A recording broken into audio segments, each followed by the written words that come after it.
Muchas gracias por la invitación. Me siento muy honrado de estar acá con ustedes y una vez más agradecer a este gran equipo de trabajo de nuestra facultad para llevar eventos importantes que nos permiten tender puentes a través de este nuevo medio, de esta nueva modalidad, dice y se da como la nueva normalidad. Muchas gracias, yo deseo que sea con todo éxito. Veo por ahí a Jorge Garcés, que hace mucho tiempo que yo no lo veía, paisano mío, obviamente con raíces por allá muy entrañables de San Miguel Tecomatlán.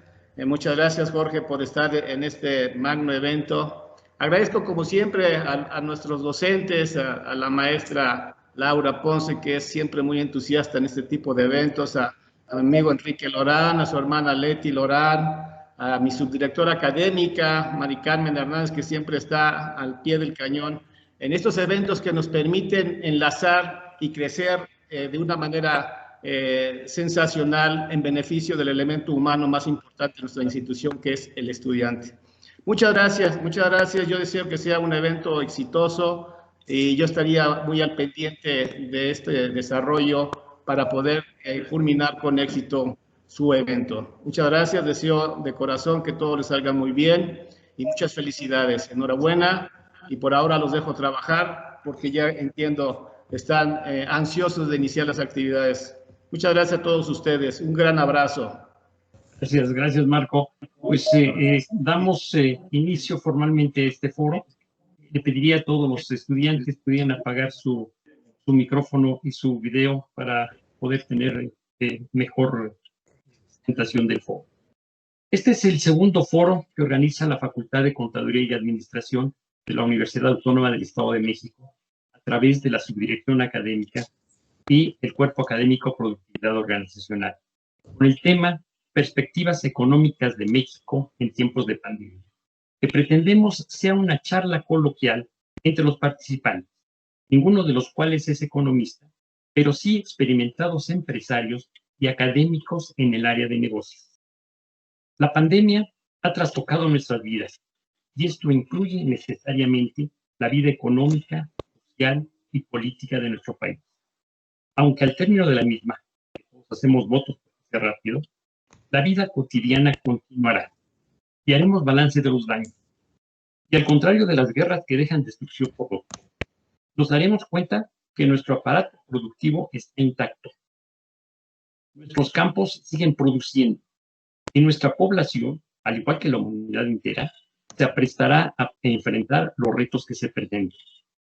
Parece que todo sigue igual, pero en realidad todo ha cambiado. Porque nuestra actitud ha cambiado ante todo. La madurez se adquiere cuando las adversidades se presentan y la pandemia ha producido una madurez colectiva. Somos los mismos, pero todos hemos cambiado. No obstante, nuestra capacidad de resiliencia se pone a prueba. Demostremos que podemos afrontar cualquier problema, superar cualquier reto, disfrutar con las adversidades, porque ellas nos hacen crecer. Estimados estudiantes, profesores, como nunca antes, tenemos la oportunidad de experimentar un inicio de era. Estemos conscientes de ello y aprestémonos a adaptarnos a esta realidad. En esta ocasión nos acompañan Juan Manuel Medina Aguilar, quien radica en París, Francia, con su esposa Adriana y sus dos hijas. Él es consultor de la OCDE y de la Unión Europea y profesor a nivel maestría en una universidad francesa. Estudió su licenciatura en Administración de Empresas en la Universidad de Oklahoma y maestría en Negocios Internacionales en la Universidad Central de Michigan. Cuenta con una experiencia internacional a nivel público y privado en Estados Unidos, Francia y México. José Luis Velasco Lino cursó la licenciatura y maestría en Administración en el TEC de Monterrey, con amplia trayectoria como empresario y funcionario público. Ha sido presidente de Coparmex, fue delegado de la Secretaría de Economía y diputado federal. Actualmente se desempeña como profesor del posgrado de nuestra facultad y tiene una empresa de Jorge Garcés Domínguez. Cuenta con licenciatura en Mercadotecnia y maestría en Administración de Empresas por el TEC de Monterrey. Además, es egresado del programa de alta dirección de empresas del IPA. Es socio y director ejecutivo de Tiendas Garcés, que agrupa a Supercompras, Supercompras Micro, Surtitienda y Acrópolis. Es miembro de los consejos de ANTAD, del TEC Campus Toluca, de Citibanamex, del Patronato del Banco de Alimentos, del Consejo Ciudadano de Toluca y otros organismos de relevancia. Es padre de 6 hijos con su esposa Cecilia. Su padre, don Jorge Garcés, recién fallecido, fue el fundador del Grupo Garcés y prototipo de empresario mexicano que se forjó desde abajo. Sirve este foro como homenaje a don Jorge, ilustre personaje de esta obra. Vamos a iniciar este foro. Diríamos a Manolo Medina, nos podría hacer una semblanza rápidamente de las contexto en el cual se desenvuelve México en este momento. Adelante. Sí. Bueno, antes que nada, muchas gracias, Enrique. Muchas gracias al director académico de la facultad, a la subdirectora también. Un gusto estar con ustedes, un honor estar con gente como Pepe, como Jorge, como todos los que están aquí presentes. Muchas gracias de verdad por la invitación. Bueno, pues quisiera partir nuestra pequeña plática rápidamente con unas gráficas que encontré interesantes sobre la situación económica de México. Como dijo atinadamente Enrique, no soy economista, pero sí efectivamente debido al trabajo que yo realicé con la Organización de Cooperación y Desarrollo Económico acá, la OCDE, tengo algunas ideas que valía la pena que compartiera. Pero quería yo empezar por compartir con ustedes que la situación económica que estamos viviendo en México no es nueva, pero es distinta. ¿A qué me refiero? Que las generaciones que estamos aquí presentes, como Jorge, como Enrique, como Pepe, como todos los que estamos ahorita dando esta explicación de esta plática, hemos vivido muchas crisis económicas anteriormente. Así que sabemos y hemos comprendido que estas crisis económicas llegan y eventualmente se van, pero la que estamos viviendo actualmente es muy distinta porque tiene varios elementos adicionales. Entonces, quiero compartir rápidamente una presentación que tengo aquí, que preparé muy sencilla, con 3 láminas, pero que espero que se pueda explicar un poquito lo que estamos viviendo, pero tomando como punto de partida una crisis que tuvimos hace muchos años, en 1995, cuando yo era estudiante o acababa yo de terminar, bueno, terminé en 84, pero realizaba otros estudios y entonces vivimos nuevamente esta crisis económica. Díganme, por favor, si se ve bien la lámina que estoy presentando. Si no, sí se ve, ¿verdad? Sí, sí, perfecto. Bueno, esta fue la crisis que tuvimos en 1995, cuando al principio de... Cuando el error de diciembre. Sí, exacto, de diciembre del 94, nosotros teníamos una situación que fue deteriorándose muy fuertemente. Al principio de ese año teníamos 30,000 millones de dólares en las reservas federales y se vino el asesinato del candidato del PRI y las reservas bajaron alrededor de 18,000 millones de dólares. Y después mataron al dirigente del PRI, Ruiz Massieu. Primero fue Colosio, después fue Ruiz Massieu, por ahí de septiembre, octubre, si mal no recuerdo. Y las reservas nuevamente bajaron hasta llegar a 9,000 millones de dólares. Para finales del año, nosotros ya contábamos con 6,000 millones de dólares solamente de reservas internacionales en México. ¿Ok? Esta era la cantidad que existía en el Banco de México. O sea, básicamente prácticamente México estaba, en pocas palabras, quebrado. Si a esta cantidad que teníamos al final del año, y como bien lo dice Enrique, por el famoso error de diciembre, el dinero se estaba yendo del país. Entonces, nosotros teníamos unos fuertes deudas externas que teníamos que pagar.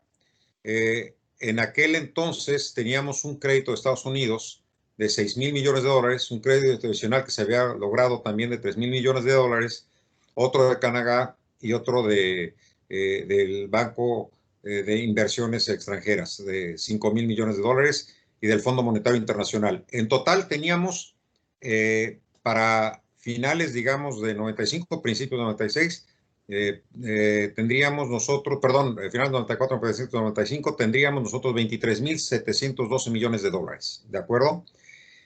Y en aquel entonces decíamos, bueno, pues podemos privatizar algunas cosas que tenemos. Por ejemplo, satélites, teléfonos de México, carreteras, petroquímicos, el aeropuerto, la participación que teníamos con Banamex, puertos, etcétera. Todo esto nos llevaba a un total de 46,000 millones de dólares. Pero teníamos un déficit de cuenta corriente de 14,000 millones de dólares, un vencimiento de los tesobonos que el 80%, 82% era de extranjeros, ahí está Goldman Sachs y varios más, porque se había financiado mucho México con este tipo de portafolios, y un vencimiento a la deuda externa que se había renegociado, que nos daba un total de 51,000 millones de dólares. Es decir, nosotros tendríamos como egresos 51,000 millones de dólares y como posibles ingresos 46,000 millones de dólares. O sea, nos faltaba prácticamente 5,000 millones de dólares para poder hacer frente a nuestros egresos. Pero les quiero plantear dos preguntas muy sencillas. ¿En cuánto tiempo creen ustedes que se pueden vender las carreteras, los satélites? Las carreteras era poner las carreteras y ponerles concesión, ¿ok? Como la México-Toluca. Telmex, satélites, petroquímicos, un aeropuerto. ¿En cuánto tiempo creen que se podría vender esto? Es como si yo les dijera que ustedes tienen que pagar su tarjeta de crédito, tienen que pagar 51,000 pesos de la tarjeta de crédito y ahorita nada más tienen 23,000 pesos. Y de esos 23,000 pesos empiezan a quebrarse la cabeza y dices, de aquí a cuando tenga que pagar la tarjeta, digamos que sea el 15 del mes, pues tengo que llegar a alcanzar 46,000 pesos. Y esos 46,000 pesos pues, le pido prestado a mi hermano o a quién, ¿no? Bueno, y si vendo cosas, si vendo mi tele, y si vendo mi auto, y si, etcétera. Entonces, ¿en cuánto tiempo puedes tú lograr vender tu auto, tu tele y lo más a malbaratar, etcétera? Entonces, ¿qué hizo en aquel entonces el presidente Ernesto Zedillo? Le habló por teléfono a Bill Clinton y le dijo, oye, préstame por favor esta cantidad, préstame 50,000 millones de dólares para poder pagar esta cosa que yo tengo. Y literalmente, en el Fuerza Aérea número 1 de Boston a Nueva York, esa es la anécdota, Bill Clinton recibió la llamada y le dijo en automático que sí, y se lo prestó. Y México pagó su deuda, que lo tenía para 5 años, ese préstamo lo pagó en 3 años, ¿no? Eso fue gracias a una situación de un buen manejo de la economía en aquel entonces por parte de esa administración, una responsabilidad sobre esa situación que se había vivido, que le había tocado a ese presidente vivir. Él había recibido así el país y se encontraba ante esta situación y tuvo que actuar de esta manera. Bill Clinton, hay un video interesante donde explica la situación de la neoliberalización, en donde explica el neoliberalismo, pues, en donde explica que estas nuevas reformas neoliberales iban a tener ciertas consecuencias y esta era una de ellas, ¿no? Ahora, muestro estos 4 breves gráficas que nos dicen un poquito cómo está nuestra situación en el país actualmente. Este es el Producto Interno Bruto anual, la tasa de crecimiento del Producto Interno Bruto anual de México, y se podrán dar cuenta desde el 2017 hasta el julio de 2020 que la situación no anda nada bien. El desempleo en el país ha crecido desde octubre de 2019, esta es la tasa de desempleo, ¿ok? Hasta julio de 2020, ahí lo pueden ver, desde 2.6 hasta 3.6 hasta 5.1%. Y en cuanto a la balanza de México, la balanza comercial de México, estamos viendo que estamos teniendo una balanza ahora en julio de 2020, afortunadamente un poco más positiva. Es decir, está creciendo un poquito más la balanza comercial. Yo quisiera pensar que esto es gracias al nuevo Tratado de Libre Comercio que se firmó, el TEMEC, y espero que así sea. Y probablemente podremos platicar un poquito acerca de cómo lo acaba de decir Enrique muy atinadamente. Las cosas siguen, hay oportunidades, se visualizan cosas positivas porque hay agricultura que continúa, la industria que continúa, pero hay que tomar decisiones para que esto pueda seguir por el buen camino. Y por último, esta gráfica que me parece muy, muy triste. La cantidad de muertes por coronavirus en México, en lo que va desde que apareció esto, desde el año pasado ya llevamos un año a octubre de este año. Naturalmente esto no es, digámoslo así, parte de una imagen estadística económica, pero nos muestra cómo también este es un problema adicional a los problemas económicos que tiene el país, para que podamos tomar acción y podamos cambiar el rumbo de nuestro futuro. Muchas gracias. Gracias, Manolo.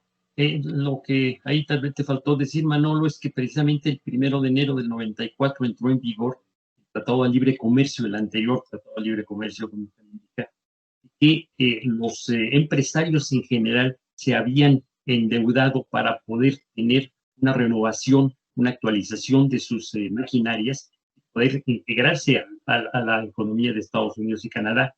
Cuando viene el error de diciembre y la devaluación que trajo consigo, más o menos de 3 pesos, el dólar pasó a casi 10. O sea, se devaluó un 300%. Y esto, vamos, la situación de la época era dramática. La situación actual parece también ser dramática. Sin embargo, salimos de aquella, salimos bien y estamos en una situación realmente de bonanza si ponemos de lado el problema de la pandemia que ha trastornado el planeta. Yo te quisiera pedir a José Luis que en términos de la industria automotriz nos digas tu opinión sobre cuál es la fortaleza que tiene ahorita toda nuestra industria automotriz y de autopartes, que pues es una de las bases para poder generar divisas en este país. Gracias, Enrique. Buenos días a todos. Buenos días, director. Al mismo tiempo, saludo a Manuel y a Jorge. Gracias, Enrique. Pues entonces, esta pregunta que tú me haces es una pregunta, ciertamente México ha tenido esa fortaleza en el sector automotriz y sobre todo los diferentes clústeres que ya estaban formados en el Bajío y en el norte, pero este año ha sido un año de incertidumbre para el sector automotriz. Sin embargo, sigue prevaleciendo la mano de obra especializada y el tipo de cambio que en este momento pudiera servir de base para los planes del próximo año. Y en ese sentido, la conversión de los autos que mayormente se espera que en esta década que inicia, podrán ya ser en su mayoría eléctricos. Entonces, esta conversión también le va a beneficiar a México, dado que pues, China sigue siendo un país proveedor de autopartes y evidentemente con esa ventaja de la mano de obra, pero sí este tema de las distancias va a beneficiar a México probablemente a partir del 2021 y en adelante en el sector automotriz y de autopartes. Entonces, en ese sentido, la reconversión de todas las plantas va a ser necesario y eso implicaría, en el mejor de los casos, una inversión en estas firmas que ya están localizadas en nuestro país. Verdaderamente las empresas alemanas, que son las que recién llegaron, y las coreanas y las japonesas, están haciendo ese replanteamiento para para los siguientes años, pero también esa incertidumbre está basada mucho en las elecciones de los Estados Unidos. Y en ese sentido vale la pena reconocer que hay quien dice que para toda Latinoamérica, no nada más para México, sería preferible que ganara el señor Trump nuevamente la reelección. Y se están viendo ahora los escenarios de qué pasaría si gana Biden, no solamente en el sentido de la incertidumbre que pudiera ocurrir, dado que se espera que no sea una decisión que el 4 de noviembre ya sepamos quién ganó, sino que esto probablemente, dado que ya lo hemos visto antes, el famoso colegio electoral toma sus tiempos y puede tomar un par de semanas para definir quién pudiera ganar. Y entonces, en ese momento ya se tendrá una mayor certeza, no nada más del sector automotriz, sino de todo el sector industrial.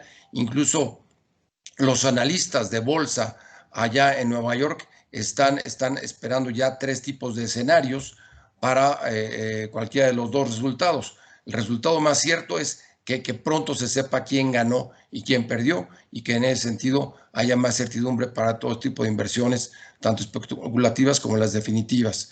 Y por otro lado, si este periodo se alarga hasta Navidad, eso causaría verdaderamente mucha incertidumbre, porque vienen ya los días feriados en el país vecino, y que es importantísimo que se sepa lo más pronto posible, que se levante el brazo al ganador. Y evidentemente, conociendo todos al señor Trump, es alguien que nunca ha perdido y que no conoce la derrota. Entonces es difícil que él acepte una derrota en la primera semana de noviembre.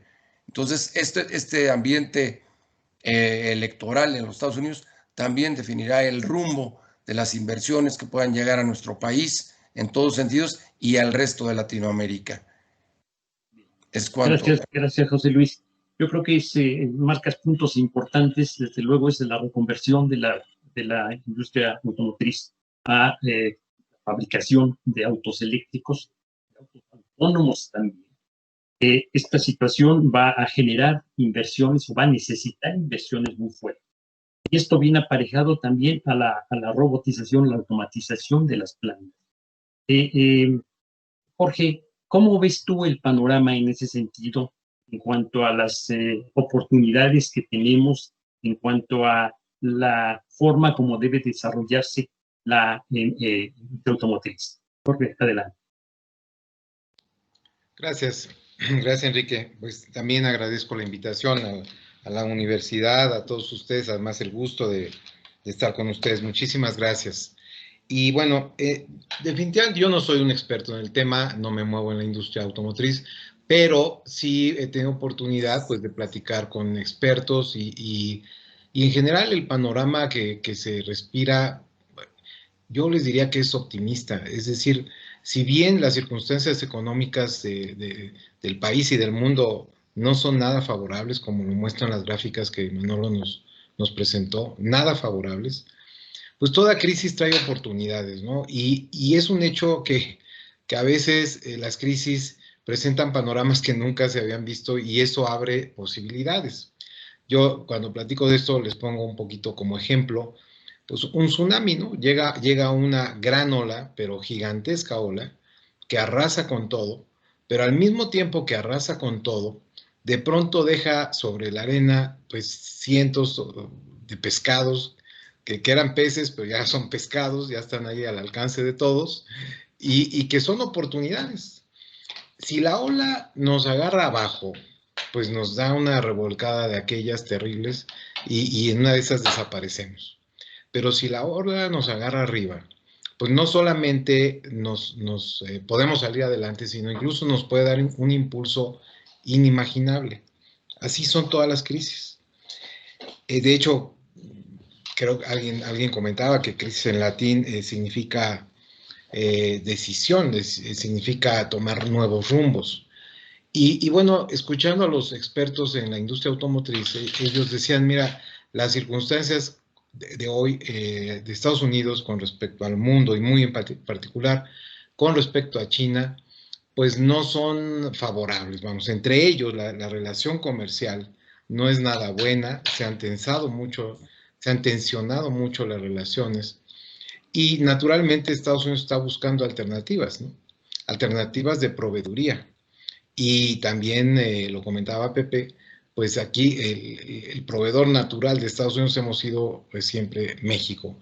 ¿Por qué? Pues por la distancia. Tenemos una ubicación privilegiada con respecto al gran mercado de Estados Unidos y no deja de ser una gran oportunidad. Es decir, si se pelean aquellos dos gigantes, bueno, pues tenemos nosotros una alternativa de convertirnos en proveedores y ya está ocurriendo, ¿eh? También tengo familia metida en la industria automotriz y me lo han comentado, se le están presentando ya pedidos que no esperaban, pedidos que eran para China y que se están viniendo para México.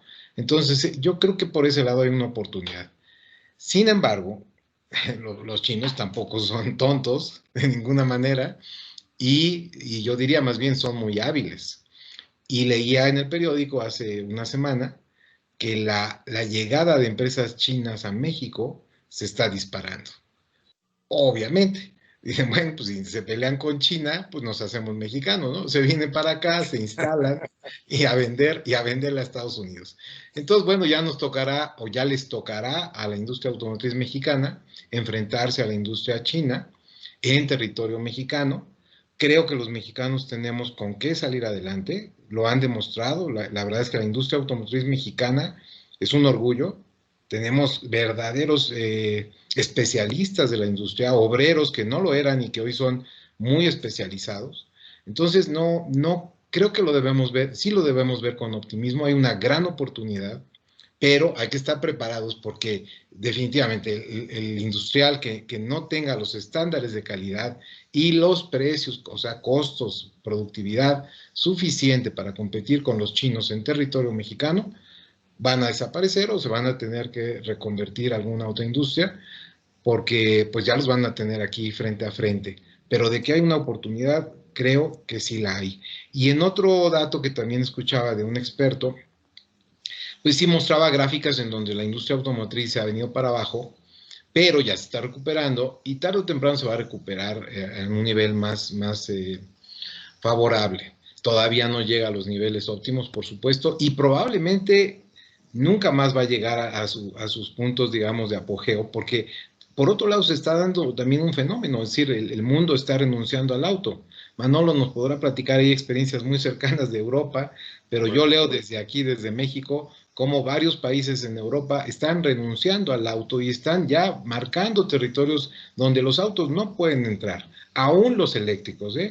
Esto con otro amigo que vive en Canadá, me comentaba lo mismo, y ya no, déjate que sean eléctricos, ya ni eléctricos los quieren, o sea, quieren bicicletas y quieren peatones. Entonces, esto le va a pegar a la industria, sin duda, ¿no? Pero bueno, al final de cuentas, pienso que para México hay una oportunidad que tenemos que aprovechar. Gracias, Jorge. La verdad, sus comentarios son muy atinados. Me pregunto si de verdad no eres especialista en el área, pero por lo menos estás muy bien informado. Yo quisiera entrar en el otro gran tema que tenemos en México, que es el sector de nosotros tenemos en el país más de 4 millones de empresas, las cuales casi 98-99%. Y yo quisiera recurrir nuevamente a ti, Jorge, que esa sí es tu área, esa sí es tu campo de todos los días. ¿Cómo ves el panorama de las pymes en este momento? Con la pandemia tal como ha afectado, con la situación económica que va a presentarse a nivel mundial, también. ¿Cuál es el panorama que están vislumbrando las pequeñas y medianas empresas adelante? Bueno, yo creo que aquí, más que en función al tamaño, la situación de las empresas está en función mucho al giro y a la capacidad de adaptación a las nuevas circunstancias del mundo. Hay una gráfica por ahí que anda en redes y que me parece muy clara, donde pinta una como espiral donde muestra a las empresas más favorecidas con la pandemia y las más perjudicadas. Y bueno, empezando por las más favorecidas está, pues sin duda, la medicina, todo lo que tenga que ver con la industria de la salud, que sí, nadie lo dice porque no es agradable decirlo, pero es un hecho que la industria de la salud se ha visto beneficiada por la pandemia. Y luego todo lo que tiene que ver con esta industria, ¿no? Después viene la industria del retail, todos los que nos movemos en el mercado del retail o de los supermercados, de las tiendas de menudeo, también de alguna manera nos hemos visto favorecidos en algunas categorías, no en todas las categorías, hay categorías muy golpeadas, ¿no? Como puede ser la ropa, como pueden ser los enseres del hogar, como pueden ser, bueno, muchas categorías que se han visto muy golpeadas. Y así se va moviendo la espiral hasta llegar a industrias muy afectadas como por ejemplo, la industria de la aviación, ¿no? O sea, prácticamente están paradas las líneas aéreas o están a un nivel de servicio muy, muy bajo. La industria hotelera, que ya lo comentaba Manolo también, terriblemente afectada. La industria restaurantera, terriblemente afectada. Entonces, depende mucho del giro. Pero aún dentro de estos giros hay quienes están mejor preparados y quienes no lo están. Y entonces hay quienes se han defendido muy bien a pesar de estar dentro del mundo de la industria, por ejemplo, hotelera. Recientemente tuve digamos, la oportunidad de hacer un viajecito aquí a metros de Toluca para festejar el aniversario con mi esposa. Y bueno, nos hospedamos en un hotelito, en un hotel boutique, que lo atiende la mamá, la hija y tres colaboradores contratados. Y yo le preguntaba a la señora cómo le ha ido. Y me dice, no me puedo quejar, la verdad es que me ha ido bien. Y es entendible porque todos aquellos que iban a los grandes hoteles, pues buscaron alternativas y encontraron estos pequeños hotelitos que están mucho mejor controlados en temas de COVID, porque tienen, para empezar, su plantilla es muy, muy baja. Segundo, pues está la dueña ahí viendo todos los días los procesos, cuidando la limpieza. Ella misma se tiene que cuidar, es una señora ya de edad, la dueña. Entonces, naturalmente está uno más tranquilo en un hotelito de esos que en el gran hotel, ¿no? De playa y al que estábamos acostumbrados en México. Entonces, dentro de esa misma industria, fíjense ahí, la pyme está saliendo beneficiada, pero es una pyme que se supo adaptar muy bien a las circunstancias y que le va a dar al cliente algo que difícilmente un grande se lo va a poder dar. Y así nos podríamos mover en cada terreno. Todos hemos visto cómo han aparecido por todos lados gente que nos lleva a la casa, desde el pollo hasta las tortillas, de todo, ¿no? Y esos pequeños negocios, verdaderamente pequeños negocios, pues quizás no estarían vendiendo lo que hoy están vendiendo si no se hubiera dado la pandemia. Y bueno, hay otras muy tristes historias, de verdad, de lamentar, amigos también que están en el sector restaurantero, que habían invertido todo su capital, se habían jubilado, con ese dinero habían abierto su restaurante, que bueno, prácticamente su restaurante está muerto. Y hay de todo, por eso digo, hay de todo, creo que más que dependiendo del tamaño, depende de la capacidad de adaptación.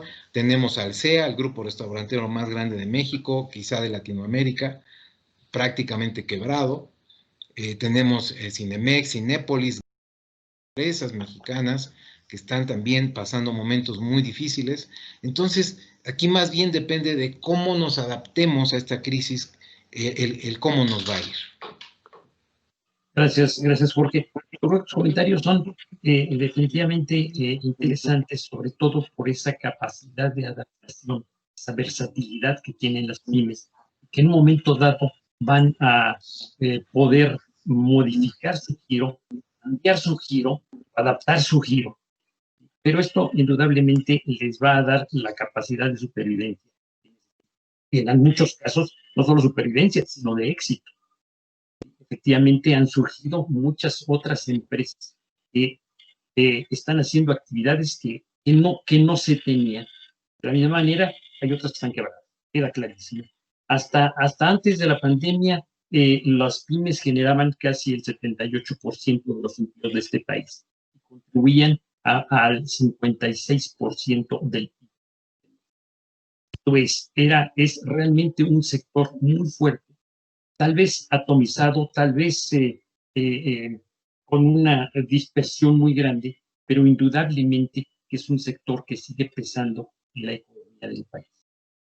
José Luis, tú eres empresario, tú has sido delegado de la Secretaría de Economía. ¿Cuál es el panorama que tú ves?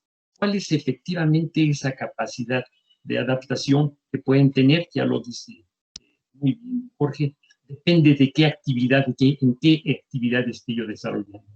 Pero en términos generales, ¿cómo lo ves y cuáles son realmente las oportunidades o la forma que deberían adaptarse estas empresas? Adelante. Gracias, Enrique.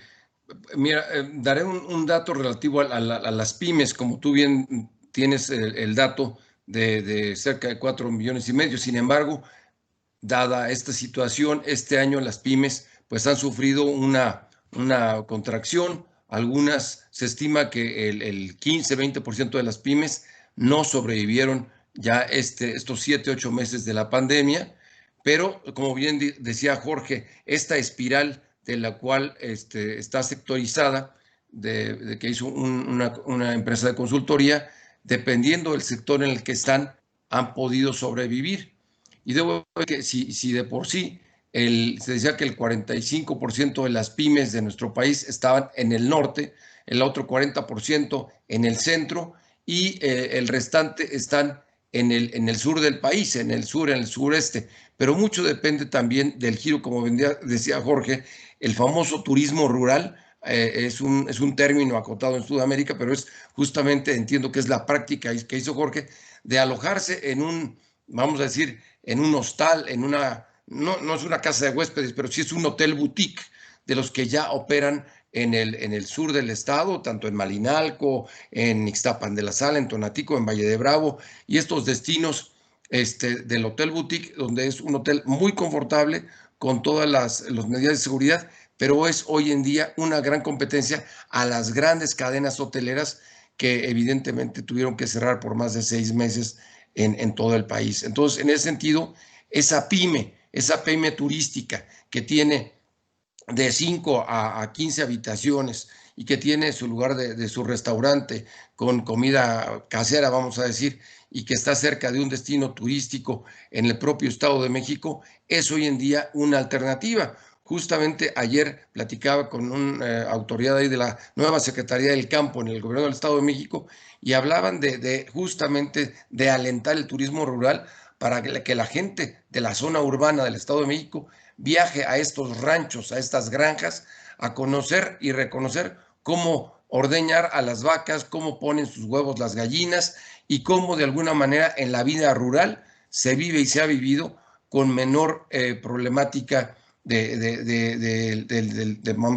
estar expuesto al problema cotidiano de la influenza y incluso ahora que viene el otoño y se acerca el invierno. Entonces, ¿qué pasa? Que en estos días vienen también días feriados, en noviembre y sobre todo en diciembre, donde pudiera ofrecerse ese tipo valga la redundancia, de oferta turística para los miles, para los millones de habitantes que hay en el centro del país y evidentemente en la Ciudad de México y el Estado de México, para que estos destinos puedan reactivar estos pequeños municipios del Estado de México. Entonces, esa es la gran oportunidad que se ve en este periodo. Nuevamente también viene el famoso periodo del Buen Fin, que es un periodo en el cual se les anticipa aguinaldo a algunos servidores públicos, estatales, federales, etcétera, y que en ese sentido hay una mayor derrama económica, por lo cual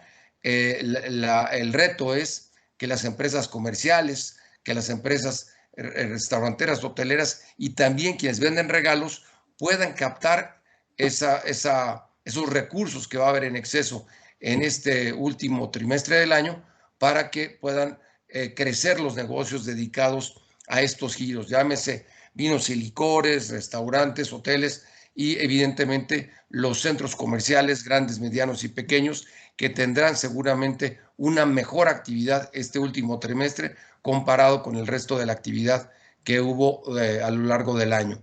Entonces, efectivamente, habría que hacer ese análisis sectorial donde, repito, don Jorge Garcés ha mencionado, para poder pegarle con mayor precisión a los negocios que pudieran reactivarse. En el caso de los comercios, pues obviamente las agencias de automóviles también están queriendo ofrecer sus vehículos con mayor financiamiento, porque definitivamente lo que está escaso es el dinero. La gente no tiene el dinero de contado para hacer las compras que antes se tenían, y en ese sentido esa reorientación del gasto del mexicano es la gran acertijo a descifrar para poder impulsar a las pymes. Ya también se mencionaba de cómo el servicio a domicilio es hoy en día lo de todos los días. Si las pizzas se entregan a domicilio desde hace 30 años en nuestro país, ¿por qué no se va a tener que entregar también el pozole, las tostadas, el menudo y todos esos antojitos mexicanos que normalmente teníamos que no empieces a abrir el apetito, Pepe?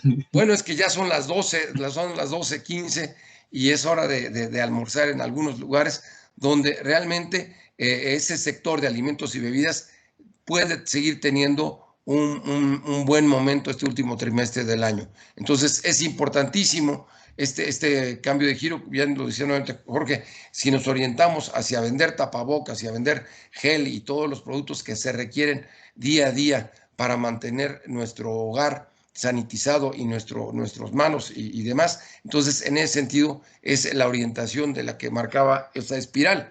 Pero al mismo tiempo creo que el tema de las pymes, tristemente, debo decirlo porque yo trabajé en la Secretaría de Economía, existía el INADEM y ahora ya no existe el INADEM. Existían apoyos para las pymes siniestradas, hoy en día ya no hay apoyo para las pymes. Sin embargo, en muchos países de Europa y también en Estados Unidos y Canadá están recibiendo cantidades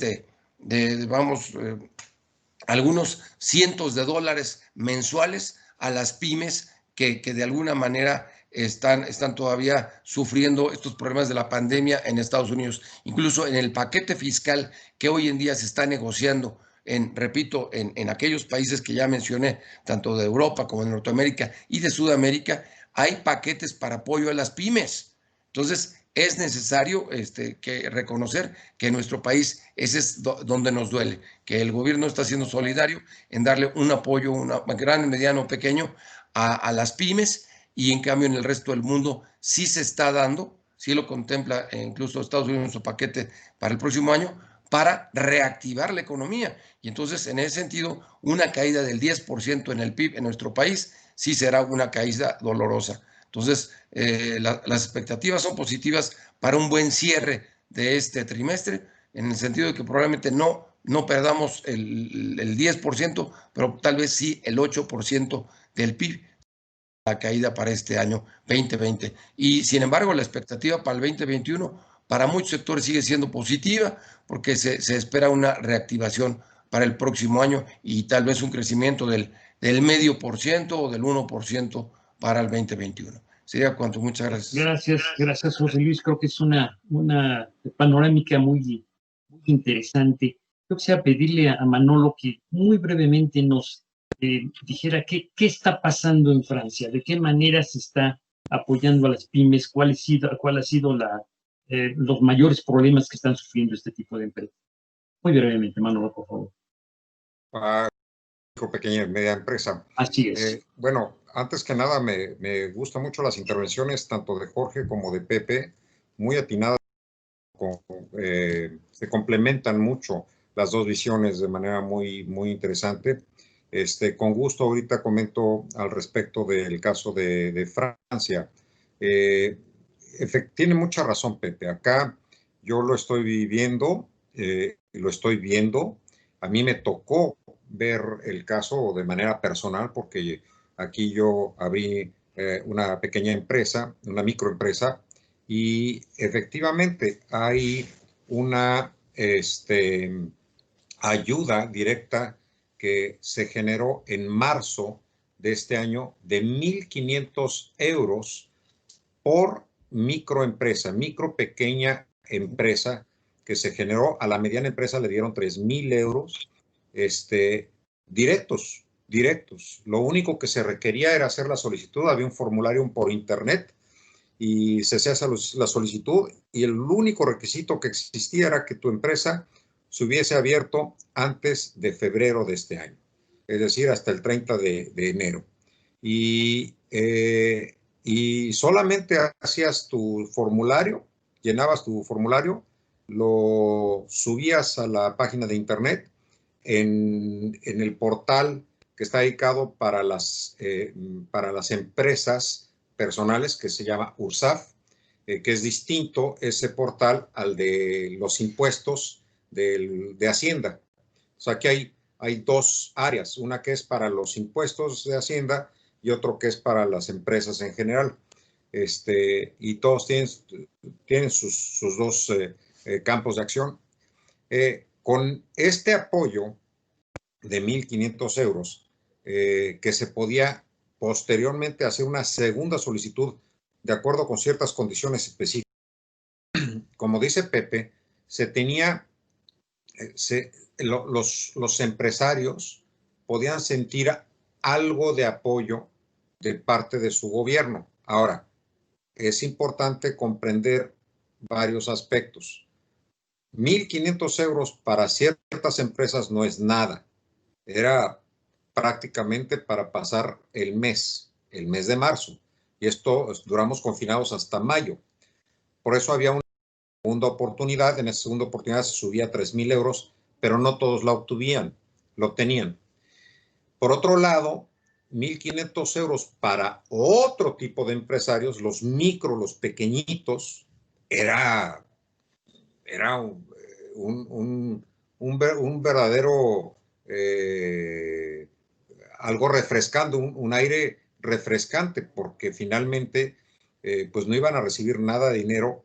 Y estoy hablando desde profesiones liberales, como puede ser, por ejemplo, un pintor, un escritor, o hasta inclusive otras profesiones como un arquitecto, etcétera, que pues viven su empresa, es su sueldo es un proyecto que tienen, o sus clientes si es dentista, por ejemplo, ¿no? Entonces, de alguna manera depende un poquito, pero yo creo que el punto de Pepe era muy importante.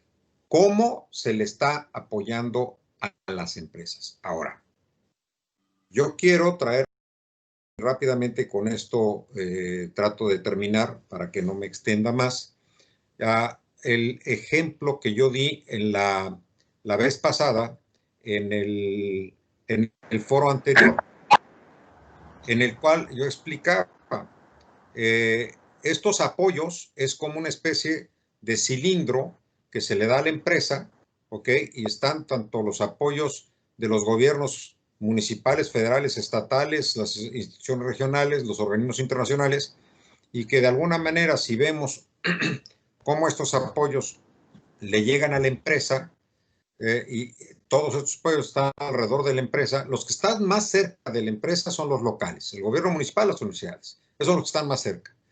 Y los otros están cada vez más lejos, porque para poder acceder a un apoyo federal, pues, te tienes que meter a hacer la solicitud a la Delegación de Economía, etcétera. Entonces, el problema es que estos apoyos pueden ser tan lejanos que muchas pequeñas o microempresas pues nunca los obtienen y ni siquiera saben que existen. Entonces, ¿qué sucede con esta situación? yo creo que lo dijo muy atinadamente Jorge, pues hay sectores a los que les va a ir bien y hay sectores a los que no les va a ir bien. Y a los que van a obtener apoyos porque lo buscan, y a los que nunca van a obtener y a los que los van a buscar, porque lo que dice Jorge es muy atinado. Simplemente es muy importante que también los empresarios se pongan las pilas para encontrar esos apoyos y que reaccionen o que inclusive sean más proactivos. Bien, gracias Manolo. Creo que esto complementa el panorama de las pymes, ¿sí? Su capacidad de adaptación, su versatilidad, pero también la necesidad de que el gobierno pueda participar, pueda dar apoyos financieros o incluso fiscales que puedan hacerla sobrevivir. Desde luego queda también la otra parte, aquellos apoyos que el pequeño empresario ni se entera que existen y que había que hacer la difusión correspondiente en los países donde estos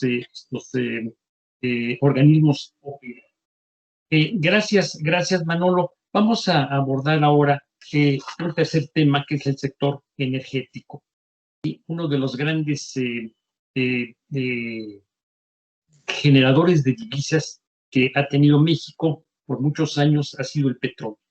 En estos momentos, tal vez el petróleo ya no es, afortunadamente en ese sentido, ya no es la mayor parte o representa la mayor parte de los ingresos del país. Ya más bien es una parte marginal y las industrias en general, la agricultura, el turismo, los servicios se han desarrollado suficientemente para minimizar el porcentaje que representa el petróleo por nosotros. Pero hay otras energía.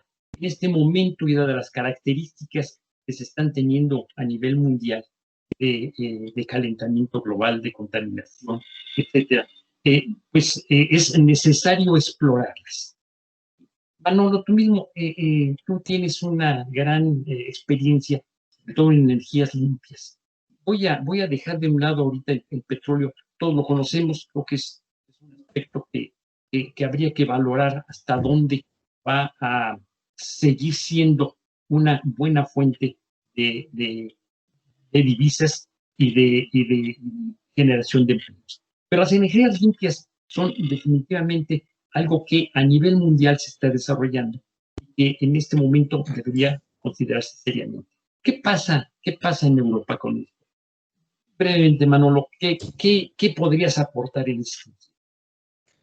Correcto, Enrique. Pues mira, me tocaste ahora sí que la fibra más sensible, porque efectivamente durante mucho tiempo he venido yo promoviendo las energías renovables, no solamente para el beneficio de nuestro país, sino a nivel mundial. En el caso de México, puedo compartirles con orgullo que un proyecto que yo lancé en el 2015, que Pepe Velasco conoce perfectamente, que fue un proyecto para transformar los desechos del ayuntamiento del municipio de Naucalpan y transformarlos en electricidad. Este proyecto se llevó a cabo con fondos mixtos del Banco Internacional, el Banco de Inversiones Europeo, que está en Luxemburgo, con la Agencia de Cooperación Alemana GIZ, con la Agencia Americana de Protección al Ambiente y con Banobras.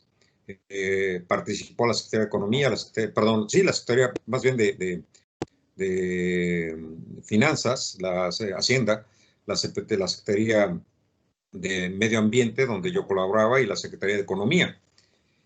Este proyecto se logró, se creó la infraestructura y me da mucho gusto compartirles que en esta administración, en la actual administración, hace apenas 15 días aproximadamente, el presidente lanzó los próximos proyectos de infraestructura que se van a generar en esta época, y uno de ellos es este, porque el proyecto que yo lancé en el 2015, que se logró finalmente el 2019, llevamos 4 años de trabajo, fue la primera piedra, digamos, el primer módulo.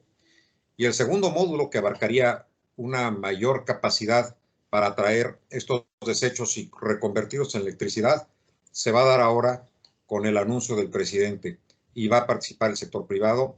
Y obviamente yo recibí la información de mis colegas allá en el Ayuntamiento de Naucalpan, y me da mucho orgullo esto.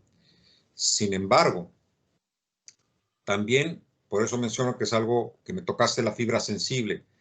Sin embargo, te estoy hablando de un proyecto de medio ambiente, de energías renovables, que se lanzó en el conjunto de todos los otros proyectos de infraestructura, como carreteras y otras cosas por el estilo. Y acá en Europa, estos proyectos son el día a día, son lo más común. Quiere decir que aquí el desarrollo tecnológico está empezando a subir de una manera exponencial, y por lo tanto los empleos, el conocimiento tecnológico, el conocimiento de gestión de recursos para conseguir, por ejemplo, este tipo de fondos internacionales, las políticas públicas para apoyar el desarrollo de esta infraestructura a nivel local, a nivel regional, a nivel nacional, aquí ya es no solo una realidad, sino ya es una competitividad, es una carrera para la competitividad y quién va a ser el mejor. Alemania es muy fuerte en este sentido, Francia cada vez más, y ahí me da mucho sentimiento que la distancia en el liderazgo del desarrollo tecnológico que ya teníamos nosotros en México, ahora se está haciendo cada vez más larga entre estos países como Alemania y Francia y otros países que estaban también subiéndose a esta carrera y ahora se están quedando atrás. Es como si yo les dijera que estamos hablando de una carrera de bicicletas, ¿no?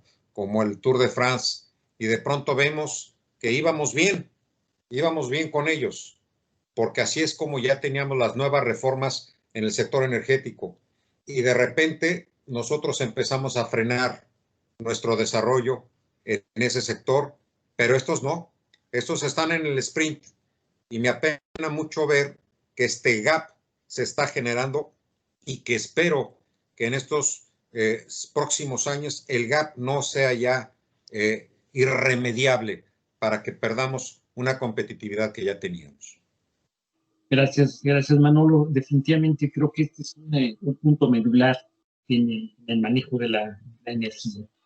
Nosotros no podemos darnos el lujo de seguir perdiendo el tiempo, haciendo a un lado energías limpias. Efectivamente, esto es una carrera en la que todos ganamos. Aquí no va a haber un ganador como en el Tour de France que va a llegar en primer lugar. Esto es una carrera a la supervivencia. Es una carrera al combate al cambio climático. Es una carrera a otros muchos aspectos que van a hacer de la humanidad, que la humanidad tenga una mejor calidad de vida. Yo creo que ahí ya no hay vuelta de hoja, ahí ya tenemos que ponernos las pilas, no seguir dejando pasar más tiempo, preguntándonos si el petróleo puede seguir siendo la panacea que alguna época fue o no. José Luis, tú también tienes un gran conocimiento sobre energías limpias. ¿Podrías brevemente darnos una opinión de cómo tú las ves?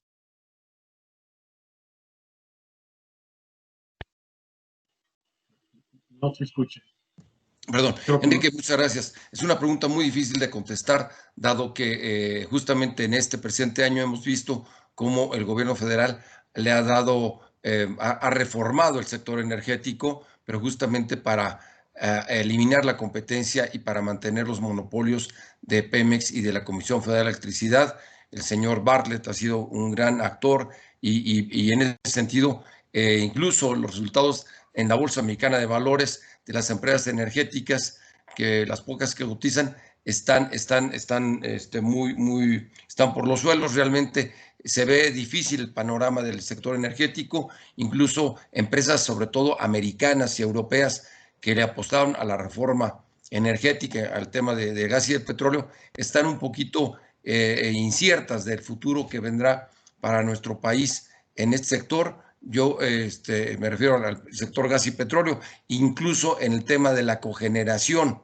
El papel que juega hoy en día la Comisión Reguladora de Energía es un papel incierto, dado que justamente está rechazando los nuevos proyectos de inversión que ya traen algunas empresas extranjeras en nuestro país. Entonces, en ese sentido, hasta ahí dejaré yo mi comentario, a esperar de que pudiera cambiar de opinión el mismo gobierno, en el sentido de alentar la inversión extranjera, de verdaderamente abrirse a que proyectos como el que Manolo ha apoyado desde Europa, de cómo continuar viendo que el mundo se cambia hacia las energías verdes, y cómo nuestro país quiere retroceder en ese sentido en la política energética. Entonces, hasta ahí mi comentario.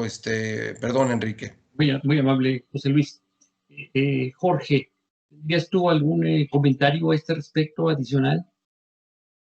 Pues mira, coincido totalmente con Manolo y Pepe. Creo que sí estamos en una situación crítica en nuestro país. Personalmente pienso que el presidente está tomando decisiones equivocadas. Quizá en un afán nacionalista de proteger a Pemex, y en otro ámbito de energía, de proteger a la CFE, le está apostando a estas dos empresas que prácticamente, bueno, una de ellas está quebrada, y la otra, si bien la habían mejorado bastante, pues no tiene la capacidad para cubrir las necesidades del país, y menos con energía limpia. Entonces, ante este panorama, yo sí aquí veo muy difícil el futuro.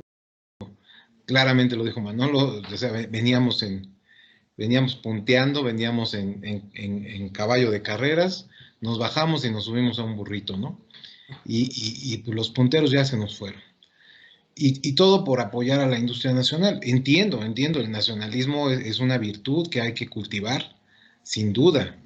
Es algo que como país nos ha hecho mucha falta, pero también hay que ser realistas y objetivos, y reconocer que localmente no tenemos las habilidades desarrolladas para ciertas industrias, y una de ellas es la energía limpia. Tenemos que recurrir a empresas extranjeras por múltiples razones. Y por otro lado, también tenemos que reconocer que el petróleo, en muchos sentidos, ya no tiene futuro, ¿no? Ya no hay manera, es más, ya no tiene presente. Entonces, mientras que otros países están cerrando refinerías, nosotros estamos empeñados en construir una nueva. Es absurdo. No soy especialista otra vez en el tema, pero sentido común. Sentido común, eso es absurdo.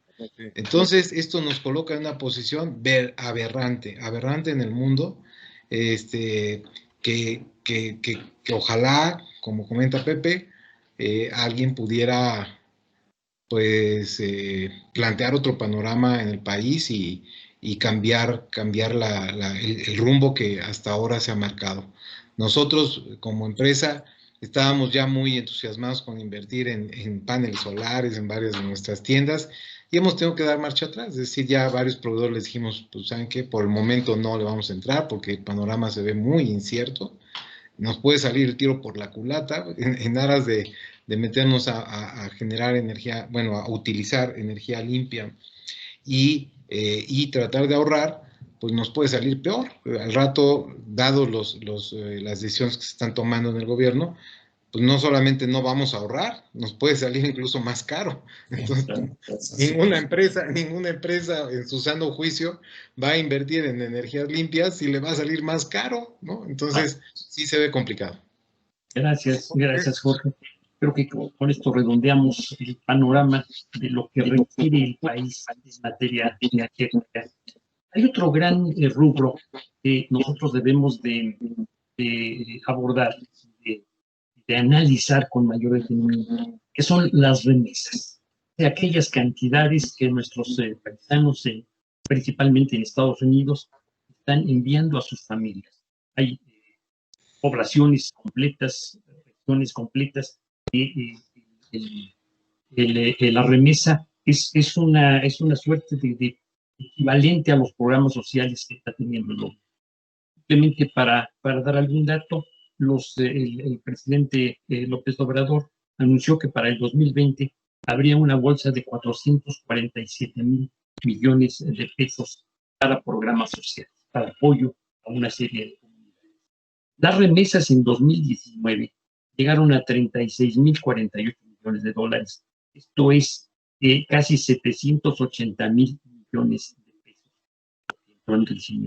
En 2020, pues esta situación, las noticias que se han dado, es que de alguna manera no solo está igualando, sino superando ligeramente lo que el año anterior se dio por diferentes razones. Pero, finalmente, lo que es importante es ver cómo la solidaridad de las personas que juegan la vida, que se jugaron su futuro en otro país, es lo que está haciendo subsistir a gran parte de la población.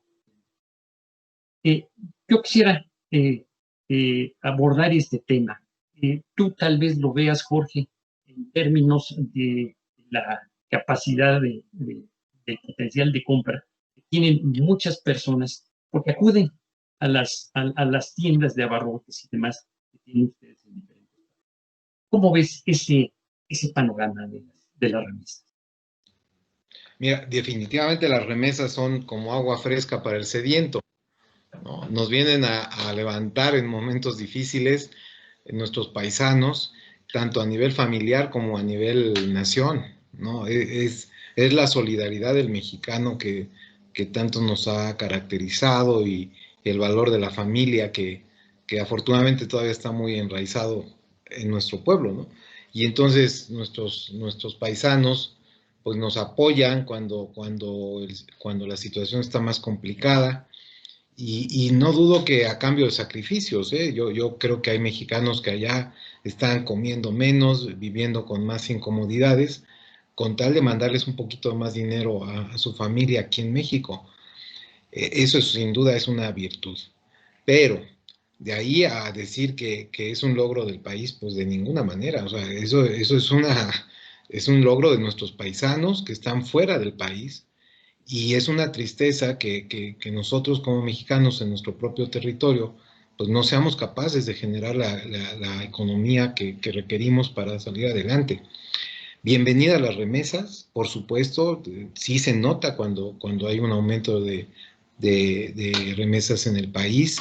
Nos han ayudado muchísimo estos últimos meses, increíblemente han aumentado. Y cuando digo que han hecho sacrificios, es evidente porque tampoco la economía de Estados Unidos está boyante, ¿no? Están mucho mejor que nosotros, pero no están bollantes.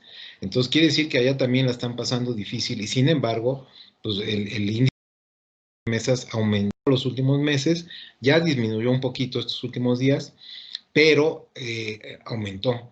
Entonces sí nos ayudó, pero no podemos decir que es un logro nacional de ninguna manera.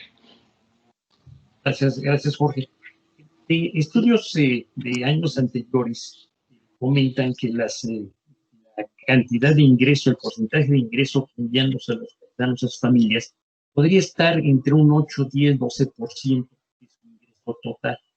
Esto definitivamente ya no es tan válido en el 2020, pues por la situación económica que también se ha deteriorado en el caso estadounidense.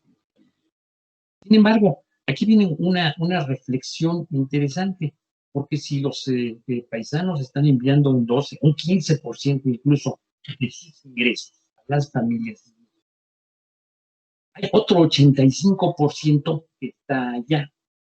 En otras palabras, lo importante no es lo que envían, sino lo que no envían. No lo envían porque no tienen opciones de desarrollo, de seguridad, de certeza para establecer empresas porque no no les han ofrecido oportunidades suficientemente interesantes para que no solo manden el gasto corriente de sus familias, sino un poco más, y esto pueda generar una inversión extranjera o el equivalente a la inversión extranjera. Y nosotros estamos considerando que en el 2019 se recibieron 36 mil millones de dólares de remesas, pues con que se enviara otro 50% más, 18 mil millones, pero para efectos de inversión, no para efectos. ¿Cómo verías eso? Bueno, sería maravilloso que así fuera, pero bueno, juegan dos cosas desde mi punto de vista. Uno es que puedan mandar esto, y dos, que el ambiente nacional también, como bien lo comenta, sea propicio para la inversión. Y desgraciadamente no lo es, por el panorama que ya hace rato Manolo y Pepe nos exponían de manera muy clara.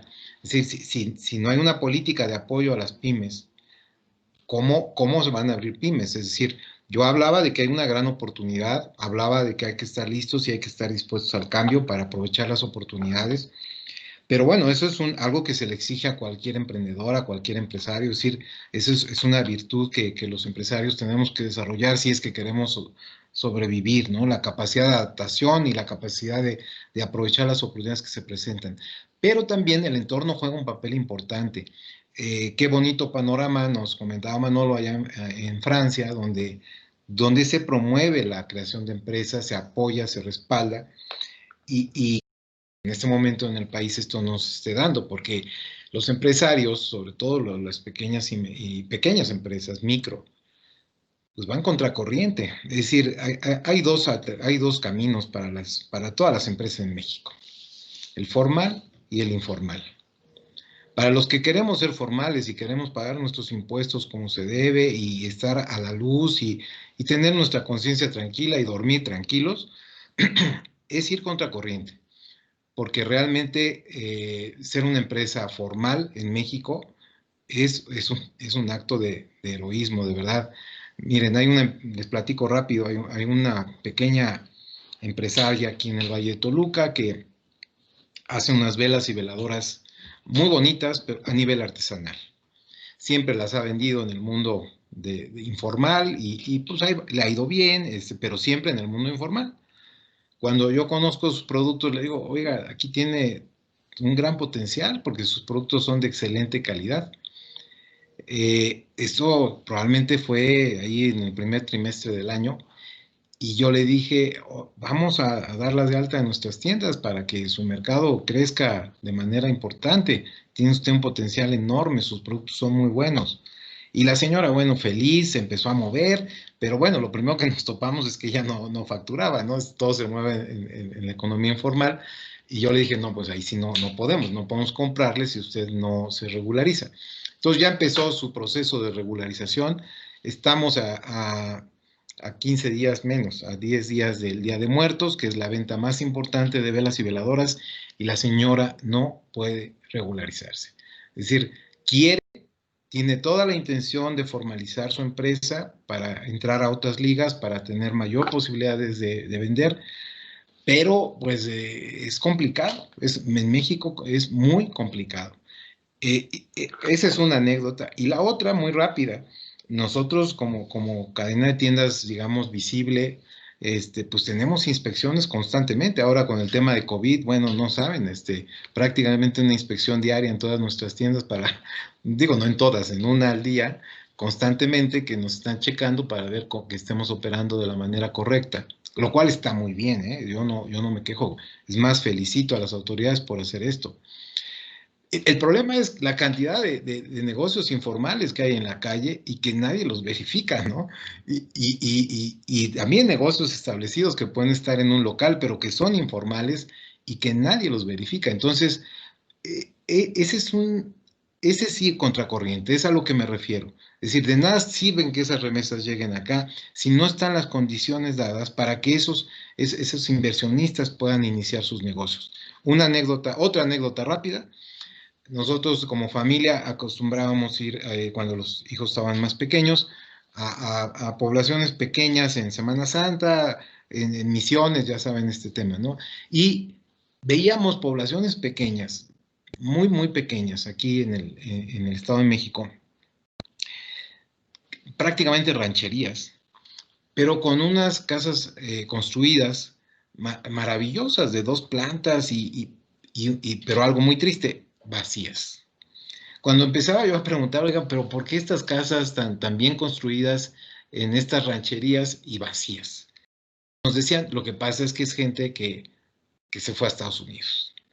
Estaban aquí, su familia les mandaba dinero, se hicieron sus casotas, ya vivían muy bien, pero de pronto dijeron, pues, ¿qué hacemos aquí? O sea, viven mejor allá nuestros paisanos, trabajando, claro, ¿no? No es de gratis, trabajando muy duro y con muchos sacrificios, dejaron todo y se fueron.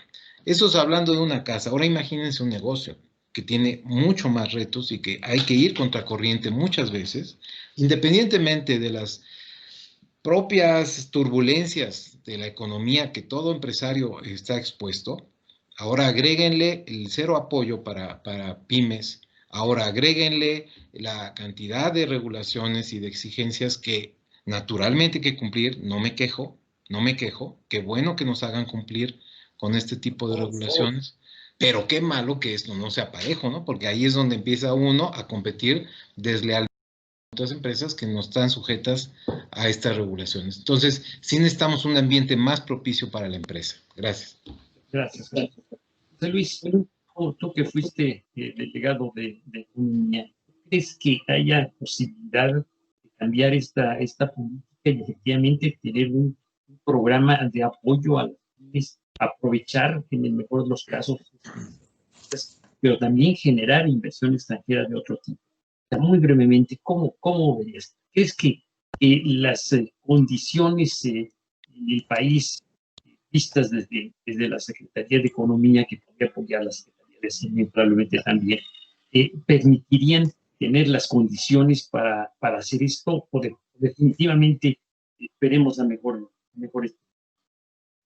Bueno, pues mira, es parte de las propuestas que se le han hecho a Poncho Romo, que es quien está como jefe de oficina de la presidencia por parte del sector privado, porque justamente al desaparecer el INADEM, que era el Instituto Nacional del Emprendedor, lo comparábamos con una figura que en Estados Unidos se llama la SBA, que es la Small Business Administration, y que esta agencia federal de apoyo a las pequeñas empresas tiene fondos para apoyar en casos de contingencia, como ahora tiene fondos de COVID. Si de alguna manera tienes un crédito y evidentemente lo pediste antes de febrero de este año, te ayudan a pagar los intereses o muchas veces te condonan incluso la deuda que tuvieras financiada con recursos de la SBA.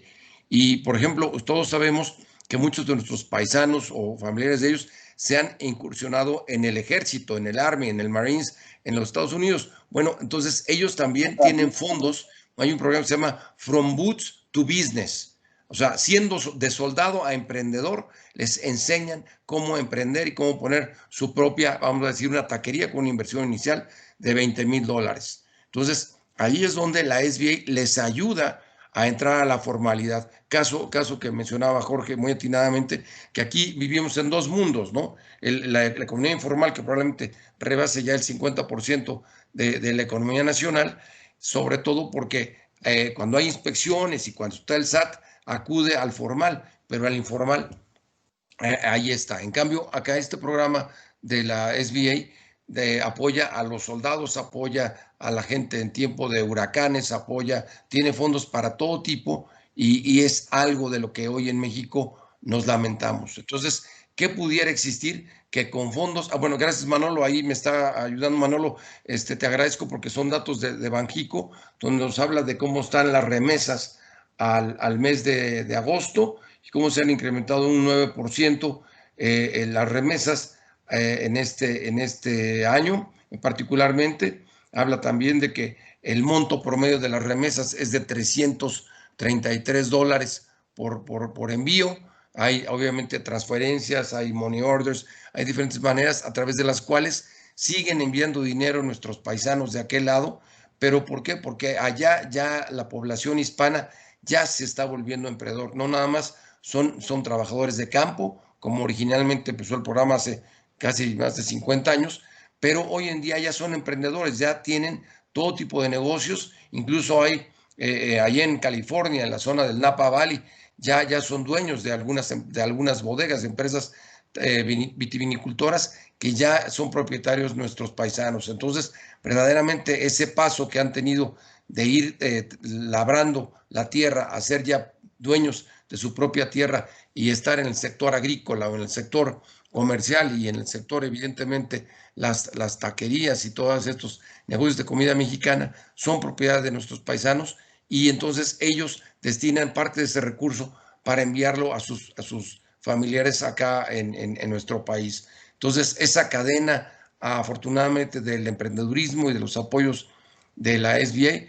pues finalmente vienen a nuestro país, llegando a través, como decía Jorge, vienen aquí a apoyar para que construyan sus casas, o hay incluso allá en poblados como Ixtapan de la Sal y Tonatico, donde los abarroteros reciben mensualmente una cantidad de apoyo que viene de allá del norte de los Estados Unidos, para apoyar a la gente pobre de estas comunidades, y que se les apoya con una despensa. Repito, son recursos que vienen de Estados Unidos y de Canadá, pero van designados por parte de nuestros paisanos para apoyar a los más necesitados.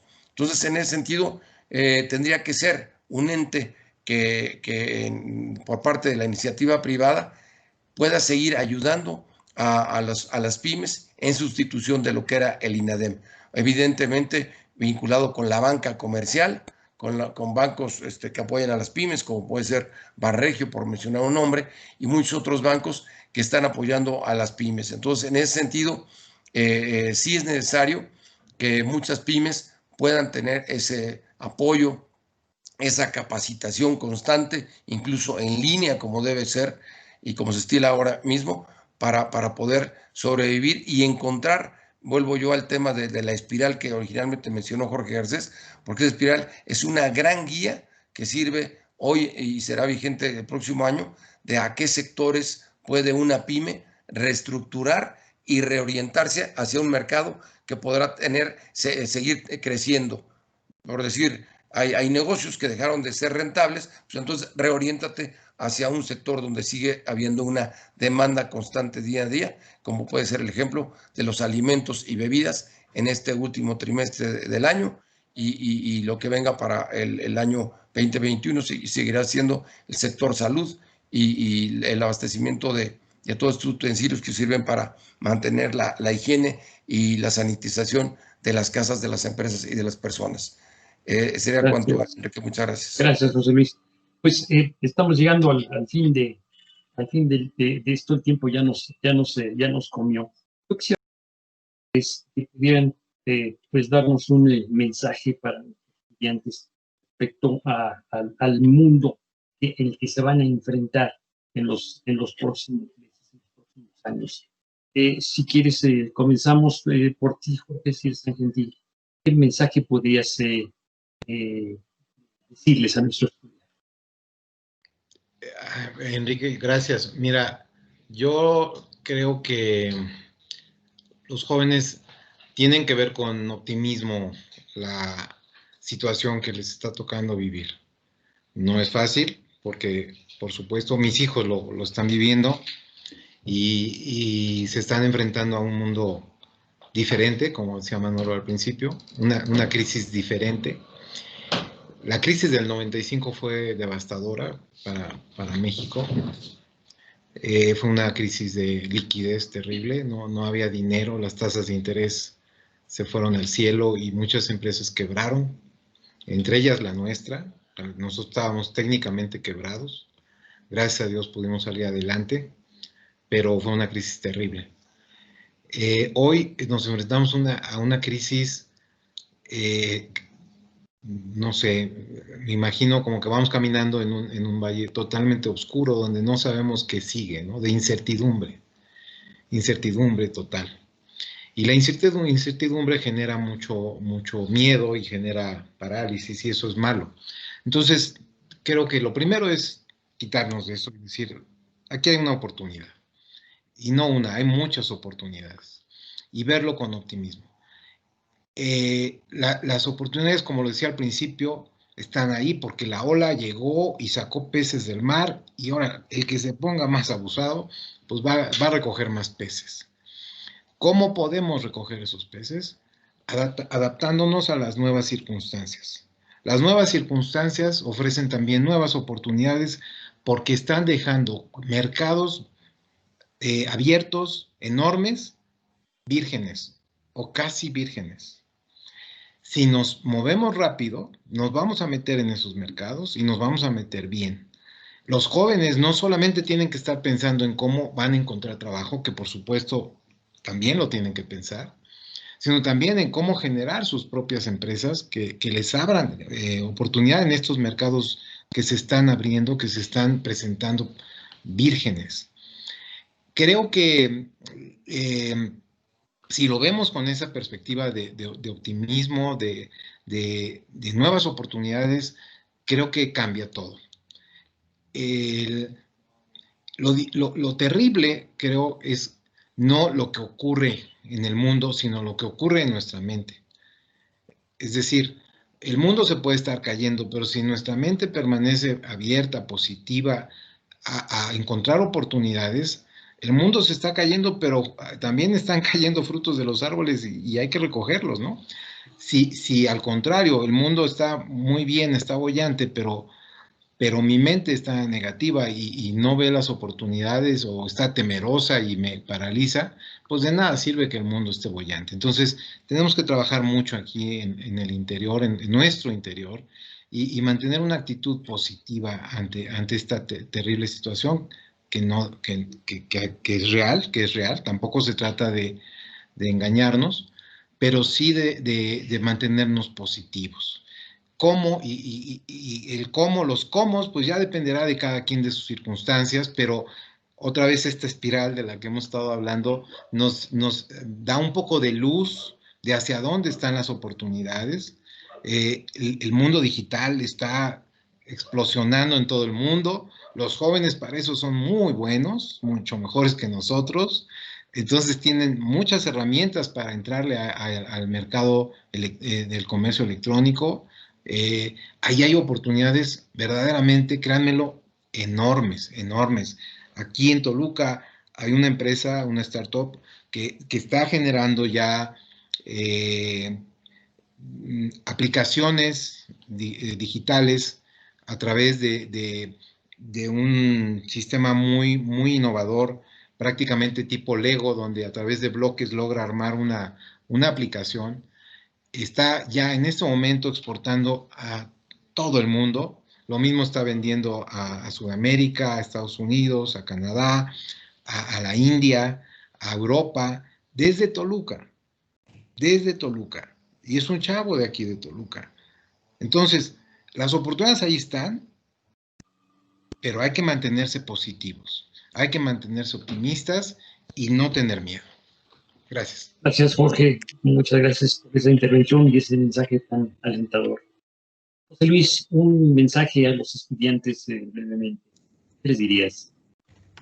No, definitivamente, bueno, para los jóvenes, evidentemente, el futuro lo van a hacer ellos y justamente hay que tener una visión de 5 y de 10 años para que en este lustro y en esta década 2020, 2025, 2030 puedan ser partícipes de esta reconversión de la que hablábamos de la industria automotriz, también de una reconversión en el campo. Finalmente, el campo seguirá siendo una fuente de provisionamiento de granos, semillas, de frutos y verduras, y donde podemos nosotros comer día a día gracias a lo que nos da la tierra, pero evidentemente todavía hay mucha tierra fértil en nuestro país que debe ser cultivada y orientada hacia lo que nosotros podemos comer para evitar este tema de las importaciones de algunos comestibles y algunos frutos y verduras que todavía se importan, pero en ese sentido vamos a generar empleos en el campo. Ahí es donde pudiéramos nosotros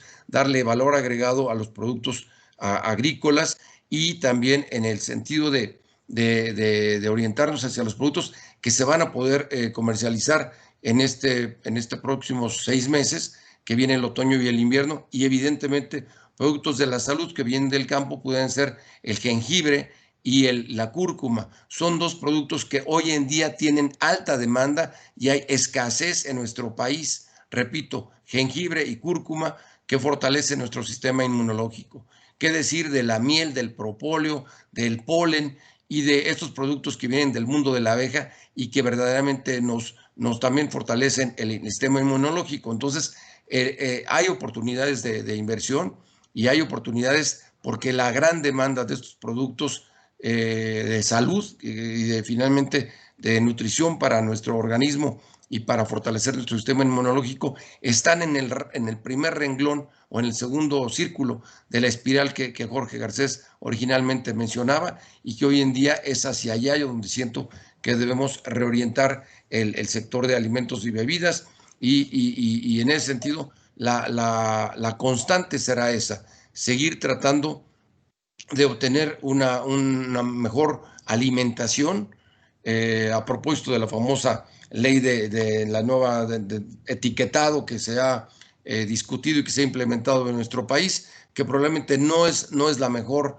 ley, pero sí está cambiando el estilo de vida de la gente, es decir, está dejando de comer comida chatarra para repensar lo que está cómo está nutriendo su cuerpo y qué es lo que debe ingerir, tanto de bebidas como de su dieta diaria. En ese sentido, creo que sí le está sirviendo para que la replanteemos los mexicanos. Y en ese sentido también viene siendo un gran reto para la industria alimenticia. Ya lo vimos la semana pasada con el tema de los quesos, el tema del yogurt y de los quesos, que si bien hay que verle el lado bueno, de donde el mexicano tendrá que también saber y conocer, orientarse en cuanto a los productos que va a ingerir. Lo mismo sucede con la miel. Hay miel que es una miel que viene siendo simplemente un piloncillo con agua y te lo venden como si fuera miel en las esquinas de las calles. Pero evidentemente todo eso nos hace repensar este tema de los alimentos que ingerimos, pero ahí es donde están las oportunidades porque viene incrementándose el consumo de productos que puedan ser benéficos para nuestra salud y para nuestro sistema inmunológico. Entonces, las oportunidades ahí están, tanto en el sector manufacturero, ya lo mencionaba Jorge, el tema de la impresión 3D, el tema de las monedas, el tema hay tantos temas innovadores en la industria 4.0 que a lo mejor habría que hacer otro foro, Enrique, claro, con el tema de la industria 4.0 para poder abarcar en tiempo y forma todos estos temas tan importantes que vienen en la próxima década. Yo solamente los menciono y los dejo ahí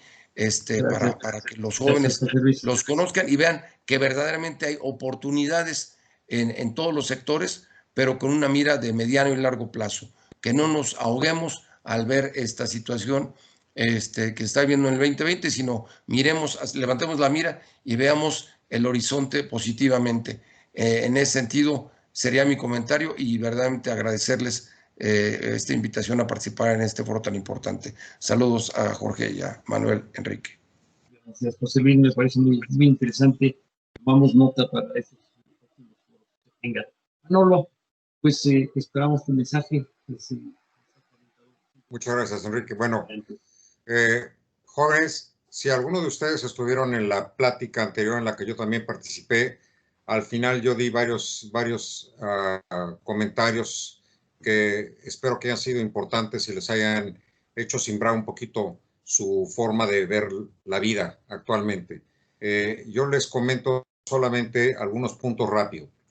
Primero, soy profesor acá en una universidad francesa y les puedo decir que estoy sorprendido en mucho que yo pensaba que el nivel de muchos de los estudiantes acá era bastante bueno, bastante elevado. Y me he llevado la gran sorpresa de que no es así. Me he llevado la sorpresa de que nuestra educación en México no está nada mal, de que instituciones como la OEM son muy fuertes, de que ustedes están recibiendo una excelente educación a nivel mundial y que deben de aprovechar eso. Y les doy en ese sentido otro ejemplo. Yo me fui a estudiar a Estados Unidos la universidad porque cuando yo estaba en la preparatoria, en la Prepa 4, Ignacio Ramírez, tuvimos una huelga en esa época. Entonces mi familia, mis padres dijeron, bueno, te podemos mandar a una escuela privada acá, pero son muy caras, ¿o qué crees? Alguna en los Estados Unidos no es tan cara, inclusive puede ser hasta más barata. Y llegué yo allá y en el primer semestre saqué puro 9 y puro 10. ¿Por qué? Porque iba yo muy bien preparado de la educación que yo había recibido en la Prepa 4. ¿Ok? Entonces, ustedes están a ese nivel. Si no se la creen, es porque siguen con la idiosincrasia de que no se la creen. ¿Y a qué me refiero con esto? Miren, todo está aquí, ¿eh? Todo está aquí, en la actitud y aquí en la cabeza, en la idiosincrasia. Y se los digo porque cuando nosotros nos ganamos la medalla de oro en Juegos Olímpicos en fútbol, yo me escuché a los comentaristas como Broso el Payaso y algunos otros que decían, es que no nos la creemos, increíble, increíble, no lo podemos creer. Y acá un alemán que pierde dice, no lo puedo creer, no puedo creer que hayamos perdido. Y nosotros allá decimos, no puedo creer que hayamos ganado. Ese es el error. Ese es el error de la idiosincrasia. Y yo les digo a ustedes, ustedes no tienen la carga del futuro de México, ¿ok? Sí son el futuro de México, pero no tienen esa carga. La carga que ustedes tienen es con ustedes mismos. Simplemente logren lo que se propongan. Escuchen lo que dice gente que ha pasado por ese tipo de retos y que es líder, como Jorge, como Pepe, y que les está diciendo, efectivamente, yo pasé por eso, yo me fui para abajo, pero salí adelante. Hay que ser positivos, hay que ser optimistas, pero sobre todo hay que ser congruentes con ustedes mismos y por favor, quítense de la cabeza la idiosincrasia que los va a estar frenando y los va a estar deteniendo. Consigan hablar idiomas, consigan saber más sobre lo digital, sobre la computación y tengan la actitud para salir adelante. Ese es mi mensaje. Les deseo el mejor de los éxitos. Échenle muchas ganas. Yo estoy a sus órdenes a ustedes. Un saludo con mucho cariño a mi querido Jorge, a mi querido Pepe, a ti, Enrique, y a todo el equipo de la universidad tan excelente. Y felicidades a todos. Gracias, Manolo. Realmente es motivador el mensaje que estás lanzando. Creo que todo el mundo estamos de acuerdo con eso. Todo el mundo vamos a sentir que efectivamente sí, pues, podemos, sí nos la queremos y vamos a salir adelante. Está por aquí ya Mari Carmen y Marco, nuestro director, para hacer el cierre de este foro. Creo que es una buena oportunidad, sobre todo con estos 3 mensajes tan agradadores, para que escuchemos a las autoridades. Adelante. Muchas gracias, Enrique. Muchas gracias por el uso de la palabra. Me quedé esperando ahí, bueno, más bien estuve esperando ahí los mensajes y no me equivoqué en que el cierre de los comentarios por parte de nuestros expositores nos invitan a la reflexión y yo en ese sentido le tomo la palabra a mi amigo José Luis Velasco Lino. Se la tomo en el sentido de que se hagan más foros de estos, porque son foros de mucho interés, de mucho entusiasmo, de experiencia. Le agradecemos mucho a Manolo, que a pesar de los 10,000 kilómetros de distancia que nos separan con él, está siempre ahí pendiente. Muchas gracias, Manolo, por ese apoyo, que al igual que en el foro anterior, te mando un gran abrazo allá en las tierras parisinas y nos congratulamos de que estés participando en este tipo de foros. A Jorge Garcés Domínguez, que también siempre ha sido muy entusiasta en las pláticas, en las actividades de tipo académico y toda la experiencia que él ya tiene como un gran empresario que obviamente, pues ahora sí que hijo de tigre pintito, y yo creo que ha demostrado con hechos lo que un empresario mexiquense es capaz de hacer. Y efectivamente, Manolo, lo que tú comentas es muy cierto. Hay que creérnosla, hay que crecer, hay que ver hacia adelante, como se dice, para atrás y para encarrerarnos. Y le pedí a mi amigo José Luis Velasco sí, que preparemos el siguiente foro. Agradecer a todo el equipo que colaboró para poder concretar este resultado que ahora se tiene, y al cuerpo docente, a los cuerpos académicos, Enrique, la maestra Laura Ponce, los hermanos Lorán, es decir, Leti, a los estudiantes que están conectados todavía. Esperemos que sigan participando en estos temas tan importantes, y agradecerle, por supuesto, a mi subdirectora académica, la doctora María del Carmen Hernández Silva, el que esté también al frente de este tipo de actividades académicas. Muchas gracias. Muchas gracias. No me resta más que agradecerles y decirles que se sigan cuidando, que sigan siempre atentos a la situación que estamos viviendo en nuestro país, y no solamente en nuestro país, sino a nivel mundial.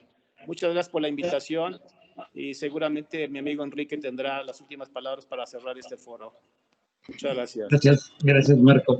Pues simplemente decirles que fue muy grato ver la participación de Manolo desde tantos kilómetros lejos, que está en París, pero que envidia estar allá con él, ¿sí? De José Luis, de Jorge. Yo creo que definitivamente en esta ocasión hemos no solamente repasado un poco la economía del país, sino sobre todo repasado el temperamento, la actitud, el talento de nuestros empresarios. O sea, yo creo que estamos en un momento en que tenemos que creérnosla efectivamente, porque estamos pasando por una etapa bien difícil, pero bien difícil también se han presentado en otras épocas, y en otras épocas se han superado. No pensemos en que esta vez no va a suceder. Va a volver a darse esa superación, ese éxito en cada uno de nosotros. Gracias a todos nuestros estudiantes que nos estuvieron escuchando, y en pocos días les haremos llegar la fecha del nuevo foro. Gracias a todos y hasta luego. Gracias.